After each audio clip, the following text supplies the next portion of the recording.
buenos días, hermanos, nuevamente en IBI, el instituto. Doy gracias a Dios por sus vidas y sobre todo, solamente voy a hacer un pequeño resumen o llevarlos para hilar lo que seguimos en la clase. Había hablado, para terminar la semana pasada de la clase, de los versículos 9 a 11. Santiago cambia esa metáfora por imágenes que van a ser contrastantes entre humildes y de los ricos. Casi pareciera que está pasando un nuevo tema, pero su afirmación en el versículo 12, soportando las pruebas, bienaventurado es el varón que soporta la tentación, porque cuando haya resistido la prueba recibirá la corona de vida que Dios le ha prometido a los que le aman. Acerca de la persona que resiste las pruebas, sugiere que estos comentarios sobre la jactancia vuelven a estar relacionados con el tema de pedir con fe, con las exhortaciones de los versículos 9 y 10. El hermano que es de humilde condición, gloríese en su exaltación, pero el que es rico en su humillación, porque él pasará como la flor de la hierba. ¿Sí? Santiago altera el concepto convencional de considerar a la sabiduría como una fuente potencial de jactancia, de confianza y de duda. Ahora, la exhortación que hace Santiago es que los de esa condición humilde se gloríen de esa alta dignidad y nos toma por sorpresa. Choca con lo que deberíamos esperar y entender. Después de todo, quiero que piense en la pregunta. ¿Usted conoce a alguien que se deleite en no tener una condición elevada? Hoy utilizamos términos como postergados o marginados. Así se describen a ciertas personas como si ellos fueran sido cercenados o separados de la mayoría. Ahora, en contraste estos términos con las metáforas habitualmente asociadas a los que tienen autoridad o dinero, como por ejemplo ser influyente, ese es un pez gordo o poderoso, como veremos en capítulo 2, versículo 1 al 4. ¿Sí? Nuestra tendencia es a inclinarnos ante los que tienen dinero o posición. Ellos son los que normalmente influyen en la sociedad. ¿O no? Bueno, en contraste rara vez se muestra el mismo respeto que se le da a un rico en relación a un pobre y los de condición muy humilde. Y en vez de eso, a menudo se les trata como invisibles, indignos de nuestra atención. Ese tipo de tratamiento que Santiago es lo que quiere él corregir, lo que busca. Y si se hace usted preguntas como ¿qué tan bueno tiene alguien de posición baja? ¿Podría tener algo bueno? Santiago responde ilustrando una naturaleza fugaz de la riqueza. Cualquier confianza que se ponga en la riqueza y no en Dios está totalmente fuera de lugar. Eso está bien predestinado a un verdadero fracaso. Santiago no dice que la riqueza sea mala. No hace ningún comentario al respecto y tampoco Dios no tiene nada que ver con que se tenga o no. O sea, no. Lo que él señala es que así como la riqueza es fugaz, también lo es la estabilidad que ofrece. Por eso, esta actitud de valorar la riqueza y la posición por sobre las personas le va a debilitar a la larga ese prestigio que la sociedad asigna. Esto Santiago lo está haciendo muy por el contrario. Él condena la forma en que tratamos a los pobres. Si aceptamos su enseñanza sobre este asunto, esto va a verse reflejado en nuestros valores y nuestras acciones. En particular, en nuestro maltrato a los demás en base a su posición. Santiago ensalza un comentario acerca de los ricos con declaraciones sobre lo que ocupan las posiciones humildes, lo que sugiere una correlación entre la falta de estatus y la falta de riqueza. y veamos Eclesiastés capítulo 9, versículo 13. También vi esta sabiduría debajo del sol, la cual me parece grande, una pequeña ciudad de pocos hombres en ella, y viene contra ella un gran rey, y la asedia y levanta contra ella grandes baluartes. Y se halla en ella un hombre pobre, sabio, el cual libra la ciudad con su sabiduría. Y nadie se acordaba de aquel hombre pobre. Entonces dije yo, mejor es la sabiduría que la fuerza, aunque la ciencia del pobre sea menospreciada y no sean escuchadas sus palabras. Por lo tanto, el llamado a los pobres a sentirse orgullosos por su alta dignidad sirve como ese telón de fondo contra el cual Santiago contrasta los comentarios acerca de esos ricos. Y en consecuencia, ¿por qué podría un rico sentir orgullo por su humilde condición? Bueno, Santiago escribe como si solo fuera cuestión de tiempo para que el mundo aparentemente perfecto de ellos se desmorone. Hoy podemos ver hombres que con esto de la pandemia están cayendo. Y son hombres que se les tiene como ricos o como posiciones muy altas. Pero son hombres.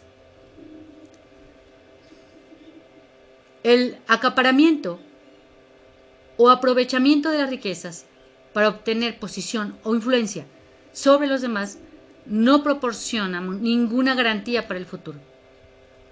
Es de este modo en que el ardiente sol puede marchitar de la imagen que te vamos a volver a repetir y quemar la hierba de modo que sus flores caigan. El poder y todo lo que las riquezas conllevan son efímeros. No hay ningún beneficio a largo plazo. Pablo deja inconcluso el contraste implícito entre los pobres y los humildes. Por lo que se ve, la falta de posición o riqueza deja a los pobres con casi nada a qué aferrarse, excepto su fe en Dios. En términos prácticos, no hay competidores por su afecto.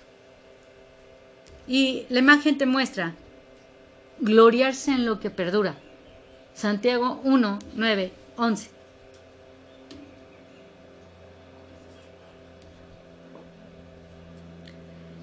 Gloriarse en lo que perdura, Santiago compara el beneficio de corta duración de las riquezas con una flor de la hierba. De la misma manera en que la belleza de la flor se muere, también lo hacen el lujo, la confianza derivada de la riqueza, y más en este mundo tan volátil, tan rápido que se está llevando. Hoy tienes una computadora y ya mañana tienes otra que ya tiene otras cosas. Hoy tienes un teléfono y ya mañana ya hay otro teléfono mucho mejor. Pasa el tiempo y ya tu televisión ya no sirve, porque ya no entra un dispositivo para alguna cosa. Todo va cambiando pero todo se va haciendo viejo, todo se va a deteriorar. ¿Sí? Ahora,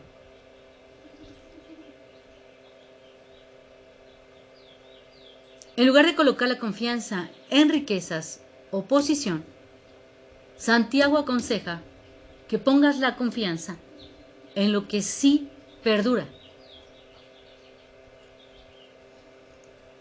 Ahora, es pregunta. ¿Santiago implica con esto que los pobres tienen automáticamente una fe fuerte, mientras que los ricos carecen de la fe? Otra pregunta. ¿Está condenando las riquezas como algo malo o algo de lo cual hay que huir? No. Él condena nuestra tendencia humana, que es aparentemente permanente, de estimar a los ricos y tratarlos con diferencia. Y lo menciona en la carta, en capítulo 2, versículos 5, 6, capítulo 5, del 1 al 6, hablando de Santiago. Lo que sí debemos respetar y estimar es el carácter divino en otros. No obstante, con demasiada frecuencia permitimos que las riquezas y las posesiones nos impresionen. Santiago apela, en este caso, a prototipos, casi caricaturas, de ricos y pobres. Su objetivo es que volvamos a examinar nuestras propias fuentes de confianza y jactancia a la luz de nuestra tendencia humana, a adorar la riqueza en lugar de que al dador de toda buena dádiva. Toda buena dádiva y todo don perfecto desciende de lo alto del Padre, de las luces en el cual no hay mudanza ni sombra de variación. Santiago 1:17. Por mucho que digamos que el dinero no trae la felicidad,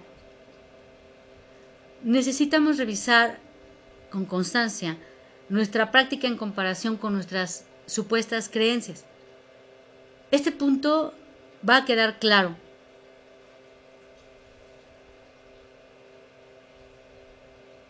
de la siguiente manera.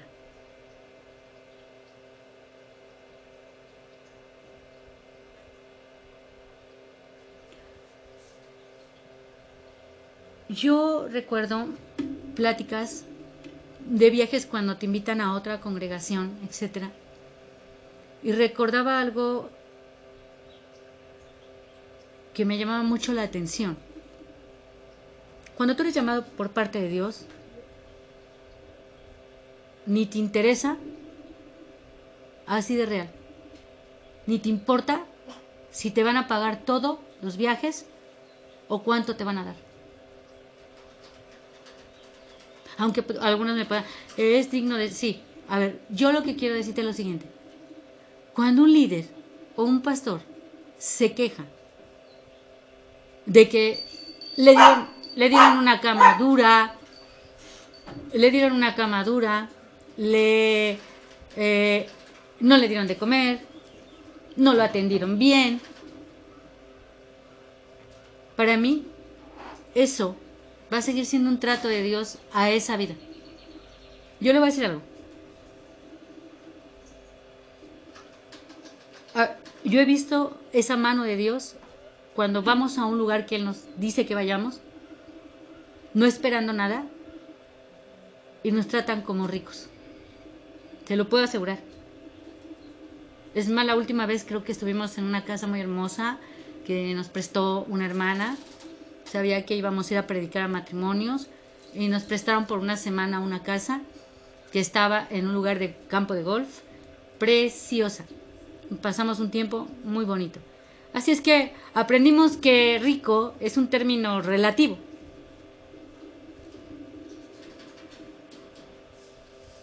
Una de las cosas muy grandes sobre el Evangelio es la capacidad para nivelar las jerarquías que establece el hombre. Sin embargo, a pesar del poder que tiene el Evangelio de igualar, muy a menudo volvemos a colocar a las personas en un pedestal por su dinero, por su posición, por la educación o una serie de otras cosas. Santiago nos recuerda que nuestra elección de honrar a una persona puede llevarnos a deshonrar a otra. Cuanto peor es, entonces, si la persona que escogemos honrar no lo merece, como en el ejemplo de Santiago de los ricos, que arrastran a los creyentes ante los tribunales. Tristemente.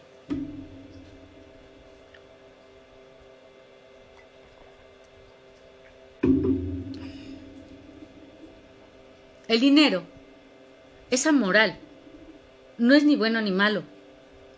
Eclesiastés ofrece una perspectiva útil sobre ambos extremos del espectro con respecto a la riqueza. Tener abundancia es una bendición de Dios, especialmente la capacidad de disfrutarla. Eclesiastés 5, 18, 20. He aquí, pues, el bien que yo he visto, que lo bueno es comer y beber, y gozar uno del bien de todo su trabajo, con que se fatiga debajo del sol todos los días de su vida, que Dios le ha dado, porque esta es su parte. Asimismo, a todo hombre, a quien Dios da riquezas y bienes, y le da también facultad para que coma de ellas, y tome su parte, y goce de su trabajo, esto es don de Dios, porque no se acordará mucho de los días de su vida, pues Dios le llenará de alegría el corazón. Debemos disfrutar de ese fruto de nuestro trabajo, como un regalo de parte de Dios. No obstante, se describe también un lado más oscuro del dinero, sobre todo cuando se tiene una gran cantidad del mismo. Eclesiastés 5, versículo 10 al 12.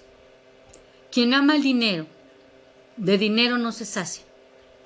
Quien ama las riquezas, nunca tiene suficiente. También esto es absurdo. donde abundan los bienes, sobra quien se los gaste. ¿Y qué saca de esto su dueño aparte de contemplarlos? El trabajador duerme tranquilo, coma mucho o coma poco. El rico, sus muchas riquezas, no lo dejan dormir.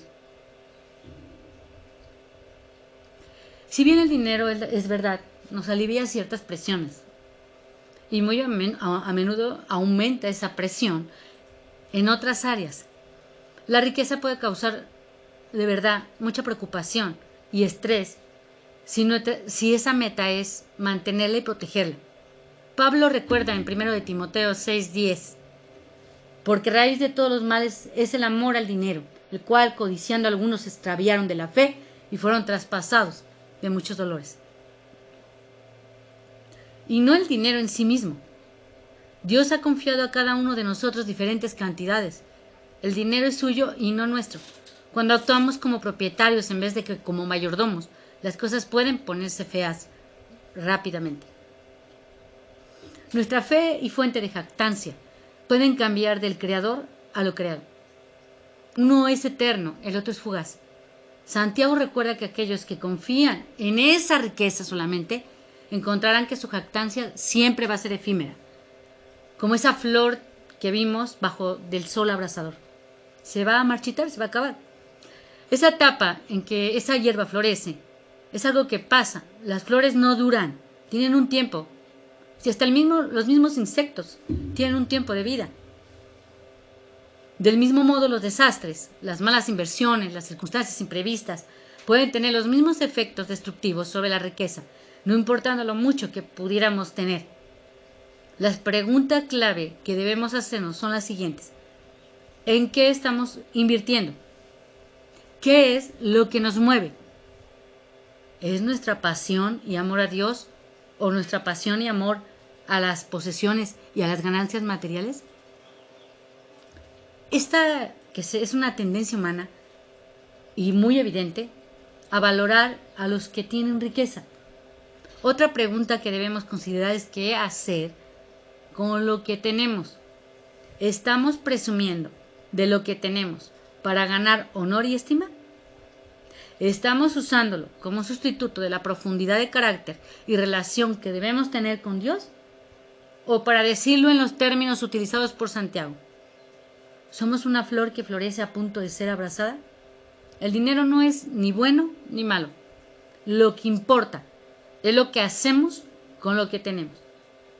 Lamentablemente, para muchos les cuesta en este momento y por la situación que hemos vivido hasta deshacerse de sus cosas para dar. Yo recordaba una situación que siempre me llamó mucho la atención. Hechos, cuando todos repartieron todo. Qué hermoso. Un corazón limpio, un corazón dispuesto, corazones nacidos de nuevo, hermanos. Pero hoy es triste ver que de lo que recibiste, hoy no quieres dar nada. Eso es triste. Capítulo 1, versículo 12 al 18. Aquí, Santiago regresa a la idea del principio de esta carta, en el sentido de considerar las pruebas como algo con lo cual uno debería sentirse muy dichoso. Lo voy a leer. Bienaventurado el varón que soporta la tentación, porque cuando haya resistido la prueba, recibirá la corona de vida que Dios ha prometido a los que le aman. Cuando alguno es tentado, no diga que es tentado de parte de Dios, porque Dios no puede ser tentado por el mal, ni él tienta a nadie, sino que cada uno es tentado cuando de su propia concupiscencia es atraído y seducido. Entonces la concupiscencia, después que ha concebido, da a luz el pecado, y el pecado, siendo consumado, da a luz la muerte. Amados hermanos míos, no erréis.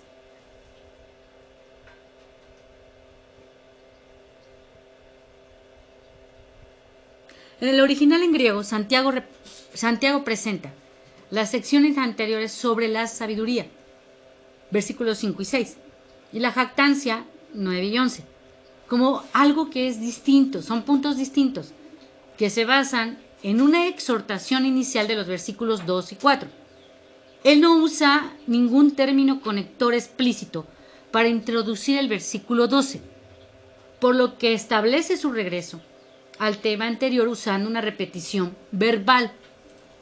Santiago no está reanudando la misma línea de desarrollo, sino que está llevando el tema de las pruebas y la constancia o perseverancia en una nueva dirección. En su primera mirada al tema de las pruebas de los versículos 2 y 4, Santiago exhorta a considerar un motivo de dicha en vez de una penuria o castigo, en base a los efectos positivos, la madurez y la falta de nada. Santiago añade en el versículo 12 que el que resiste las pruebas es bienaventurado. ¿Por qué? ¿Hay algo más tangible que la madurez que nos espera en el futuro? ¿La corona de la vida? Hay una imagen que habla de prueba de tu fe en Santiago 1:12. Y aparece una imagen, prueba, luego sigue constancia y se ve un fuego, ¿verdad? Porque a veces las cosas se ponen de ardor. Y entonces, ¿qué sale de ti? Esa joya que se ve, que se llama íntegro. Y luego, ¿qué pasa? El sello aprobado. ¿Por quién? Por el Rey. ¿Te das cuenta? De Santiago 1:12. Santiago está retomando un tema de soportar pruebas y él pone un comentario más acerca de los que resisten la prueba de su fe. Pueden esperar.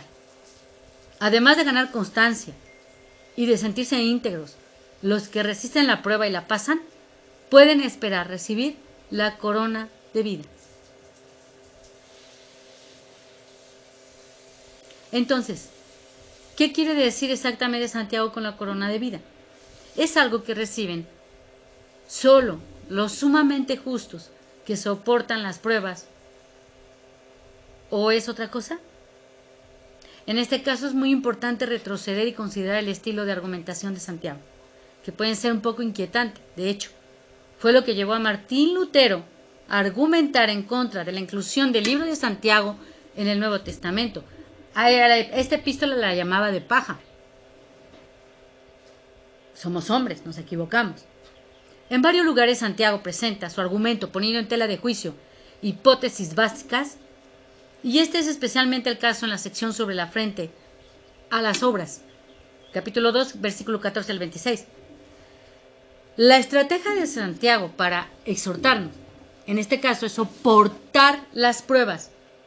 Es recordarnos cuanto más grande es el panorama eterno. Es fácil distraerse por el aquí y el ahora, olvidando la recompensa que nos espera cuando Cristo regrese y todas las cosas sean puestas en el orden. Para los que aman a Dios, una de las recompensas es una corona de vida. Santiago no está introduciendo nuevos incentivos para animarnos a obedecer. No vas a ser el creyente del mes, para que me entiendas. Santiago, en lugar de ello, nos recuerda que ya nos ha sido prometido. Sin embargo, cuando describe estas cosas, él lo hace sonar como si la recompensa fuera solamente para los que hacen X y no para todos los creyentes. Esta es la razón por la cual el versículo 12 pareciera decir que solo un subgrupo de creyentes va a recibir la corona de vida. A ver, vamos a entender más detenidamente lo que él dice y lo que no dice. Primero, ¿qué quiere decir Santiago con corona de la vida? Y hay esto, Apocalipsis 2:10. No temas en nada lo que vas a padecer. He aquí el diablo echará a algunos de vosotros en la cárcel, para que seáis probados, y tendréis tribulaciones por 10 días. Sé fiel hasta la muerte, y yo te daré la corona de la vida. Donde se describe el mismo tipo de recompensa que se da en respuesta a una fiel perseverancia, incluso hasta para decir muero por ella.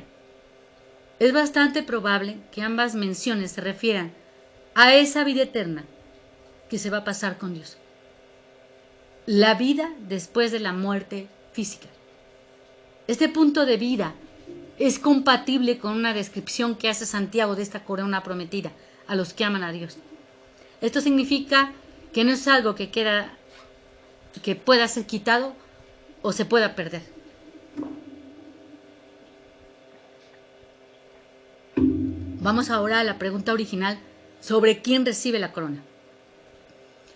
¿Es solo para el sumamente justo cuya fe nunca flaquea durante las pruebas, o la promesa se aplica a los que aman a Dios? Como dice el versículo.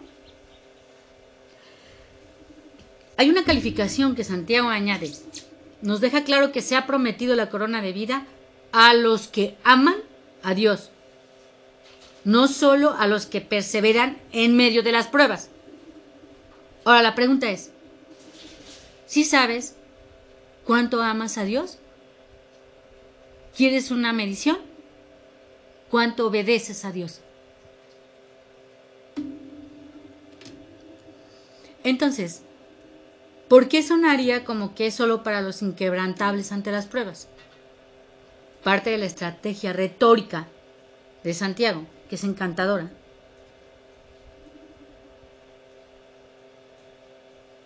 es convencer a los lectores de la importancia de esta acción, al implicar que solo los que perseveran recibirán una corona.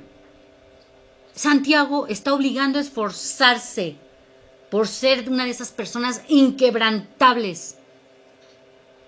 ¿Cuántas? Yo no sé, usted, hay vivencias, hay testimonios, hay muchísimas cosas que yo recuerdo en este caminar cristiano, ya más de 20 y tantos años. Recuerdo algo que siempre sé que en esa parte Dios me hablaba.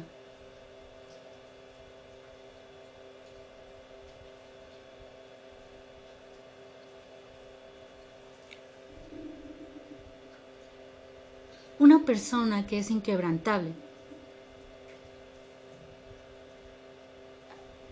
esas falsas enseñanzas de lo que veníamos a hablar, una enseñanza que estoy dando a mujeres, cuando son falsas las doctrinas, cuando son falsos los maestros, cuando todo es encaminado a lo que no es la verdad de Cristo y al mensaje de Cristo, nos hace personas diplomáticas, superficiales, no pasa nada, y creen muchos de ellos ser cristianos.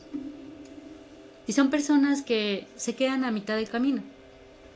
Te voy a contar algo que no te puedo dar el nombre.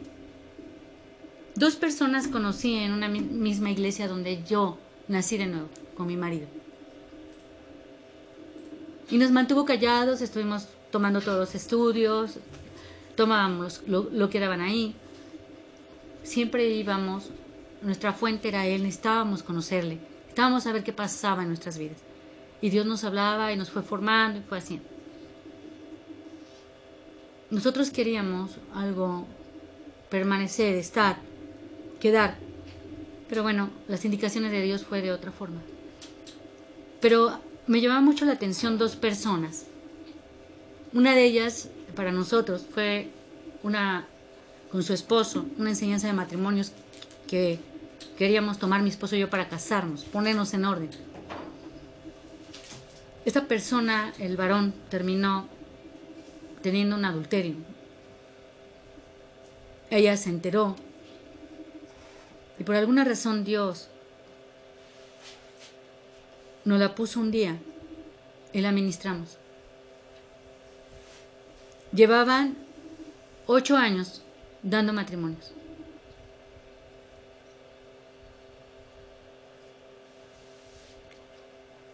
Otra persona más fue una persona que luchaba mucho, yo recuerdo, que lo vi Dios me permitió verlo en diferentes partes. Y él fumaba. Y como nos veíamos en lo de matrimonios, me llamaba mucho la atención y le dije con todo respeto, sabiendo que usted es un varón, yo sé que Dios le puede quitar eso. Y yo lo he visto fumando. Pero yo sé que solo tiene que poner esa fe en ese Dios tan grande. Y se lo puede quitar.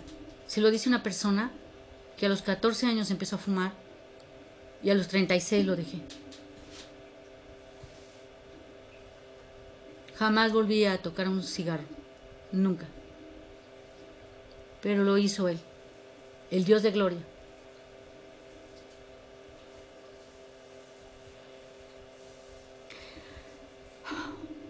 Ay, como cristiano, hoy he tenido unas ministraciones, muchas, pero te quiero decir a ti como alumno, como hermano, hay que esforzarnos por ser una persona inquebrantable.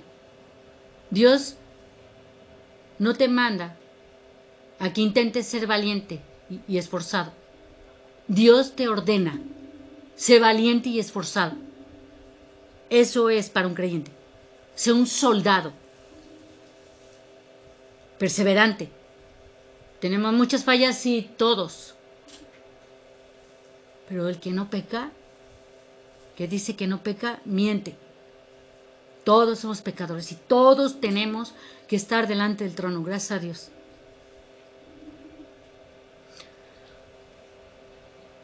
Y si hubiera dicho mejor esto, a ver, vea esto. Usted obtendrá una corona de cualquier manera, pero sería mejor si usted persevera en medio de las pruebas. Escuche.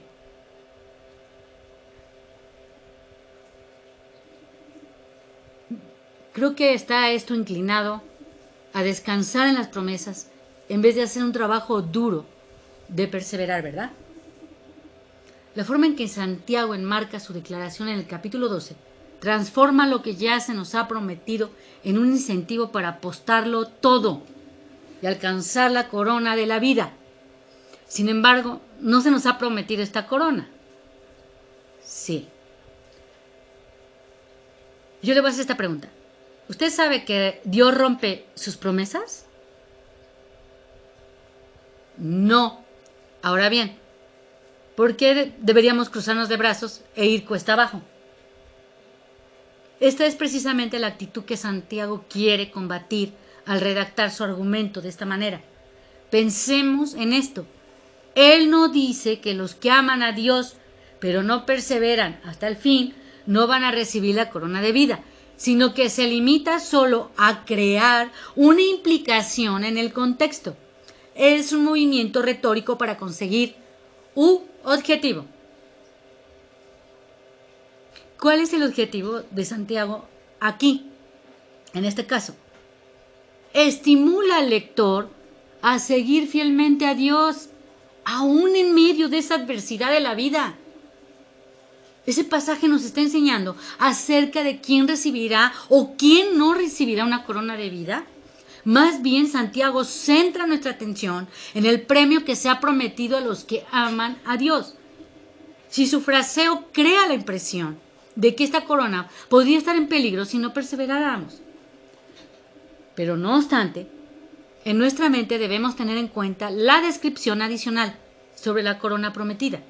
Como vamos a ver en Santiago, que usa la misma estrategia discordante en su comparación de la fe y las obras. Santiago 2, 14, 16. Bien. Ya estamos por terminar, permítame. Al volver el tema de las pruebas y la constancia del versículo 12, Santiago crea una oportunidad para abordar un tema que le diríamos diríamos los mexicanos medio peliagudo. Es la idea de que Dios de alguna manera es responsable de las tentaciones que enfrentamos.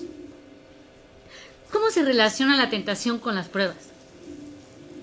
El sustantivo griego para pruebas en el versículo 2 es la misma palabra que se emplea en el versículo 12, que se deriva de la misma raíz que el verbo tentar. Se utiliza 4 veces en los versículos 13 al 14. Esta palabra puede referirse a las pruebas generales o más específicamente a las pruebas morales, es decir, la tentación. Vamos a recordar algo. Santiago aclara que la naturaleza de las pruebas, en ese versículo 2, reformulandas en el versículo 3, como una prueba de nuestra fe, por lo general a través de cosas que no podemos controlar. Él ofrece el mismo tipo de aclaración aquí en el versículo 13.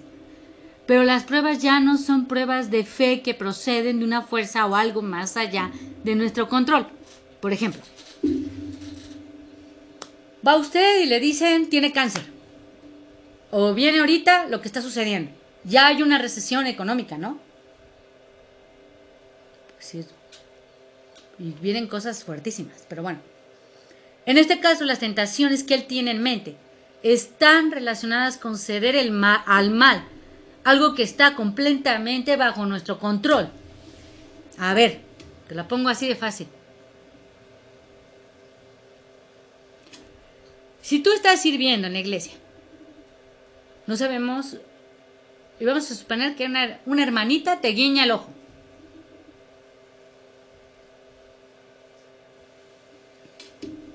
A lo mejor es hermana, ¿no?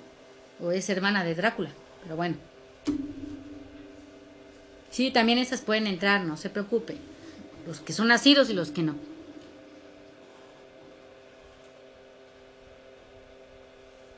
En estos casos, las tentaciones que se tienen en mente están relacionadas con ceder al mal. O sea, si esa hermanita, aunque tú seas varón, te cierra el ojo y eres casado, pues digo, ni voltear a ver, la verdad.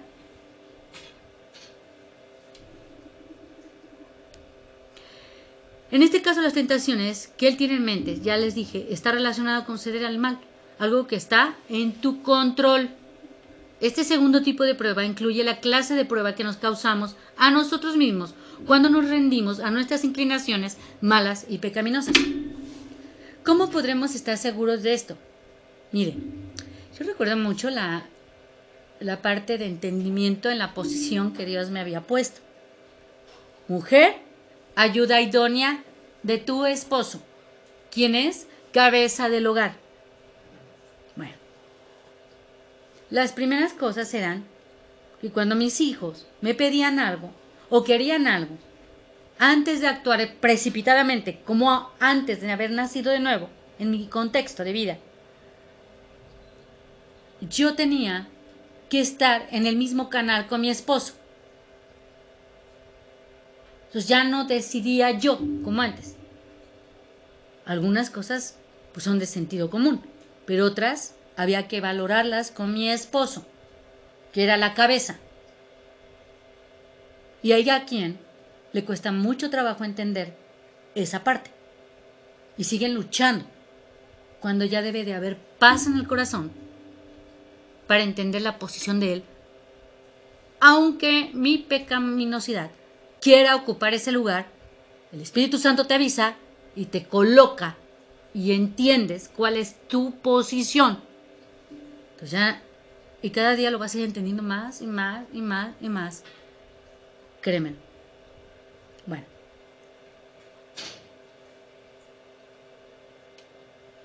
Este segundo tipo de prueba incluye la clase de prueba que nos causamos a nosotros mismos cuando nos rendimos a esas inclinaciones malas y pecaminosas. ¿Cómo podemos estar seguros de esto? Santiago ofrece dos razones. Presenta una calificación importante, indicada verdaderamente, y en la segunda mitad del versículo, Santiago afirma que Dios no puede ser tentado por el mal, ni Él nunca nos va a tentar a nadie. Cuando se incluye esta calificación por el mal en el versículo 13, Santiago deja en claro que él no está centrado en las pruebas causadas por fuerzas amorales, sino más bien en la tentación de nuestros principios morales, que pone a prueba nuestra capacidad para escoger no hacer el mal. Santiago 1:13, como puedes ver la imagen. ¿Ves la imagen? Dice de Dios, o sea, en duda. ¿Dios te va a mandar a tentación? No. Y es como que te va a caer ahí como imán, ¿no? Y tú dices, ayuda. ¿De Dios? Entonces, ¿de dónde viene realmente la prueba moral que enfrentamos? ¿Son estas pruebas morales enviadas por Dios al igual que las otras pruebas? ¿O son otra manera de probar nuestra fe? Santiago dice de todo corazón, no. Sin embargo, escuche, ¿por qué Santiago sugiere que el versículo 13, que es Dios quien se le debe de considerar como responsable de tentaciones que enfrentamos? Ya vio, las dos cosas son distintas. Pruebas, ya lo notó. ¿O son otra manera de probar nuestra fe? Santiago dice de todo corazón no. ¿Por qué Santiago sugiere que es Dios quien debe ser considerado responsable de las tentaciones que enfrentamos? Bueno, parece que las personas están más inclinadas a estar de acuerdo con un Flip Wilson. Fíjese bien. Era un cómico de stand-up. Era un comediante y actor estadounidense de teatro y televisión que gozó de gran éxito en los años 70, cuya línea "El diablo me hizo hacerlo" se convirtió en un eslogan nacional en el extranjero. Bueno, quien hizo popular la afirmación "el diablo me hizo hacerlo", cuando Santiago pone a Dios en la mira como el origen potencial de la tentación moral, él está siguiendo una larga historia de culpar a Dios que comenzó con Adán en el jardín del Edén, en Génesis 3:12, en respuesta a la pregunta de Dios acerca de que se había comido del fruto del árbol prohibido. ¿Qué le dijo a Adán? Adán le respondió. Él respondió: "La mujer que me diste por compañera". ¿Te das cuenta? Me dio ese fruto y yo lo comí. En otras palabras, Adán está implicando que verdaderamente lo cree y es real esa culpa para Dios, como si nada de esto hubiera pasado si Dios no hubiera creado a esa mujer. La excusa de Adán presupone que Dios es el único culpable por las decisiones pecaminosas que él tomó. Culpar a Dios por tentaciones morales que enfrentamos no es bueno y es peligroso.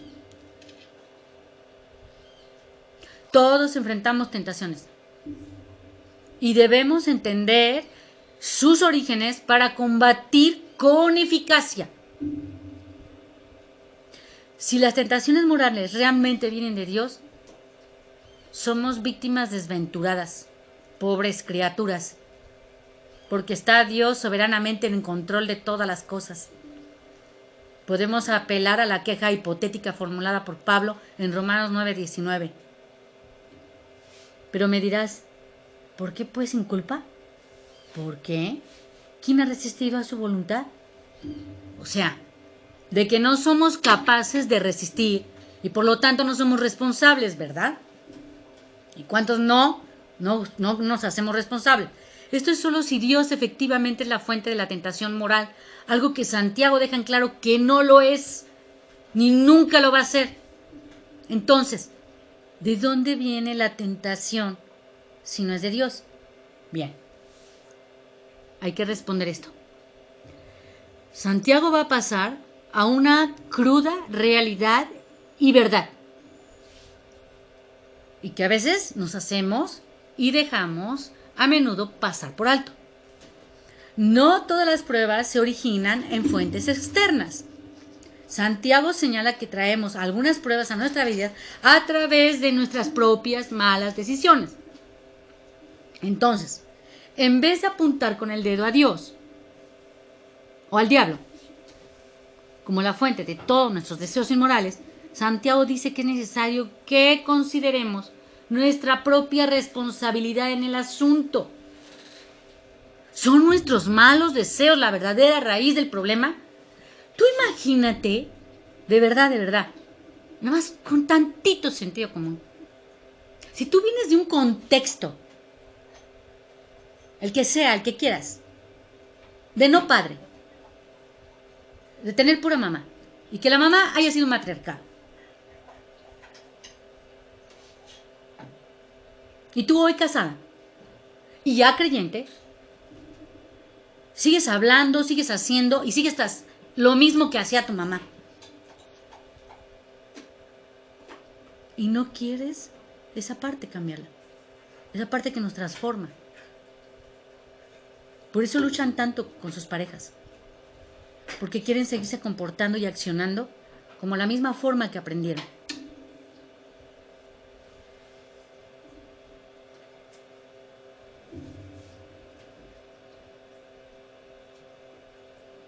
Hay que considerar nuestra propia responsabilidad en todo asunto.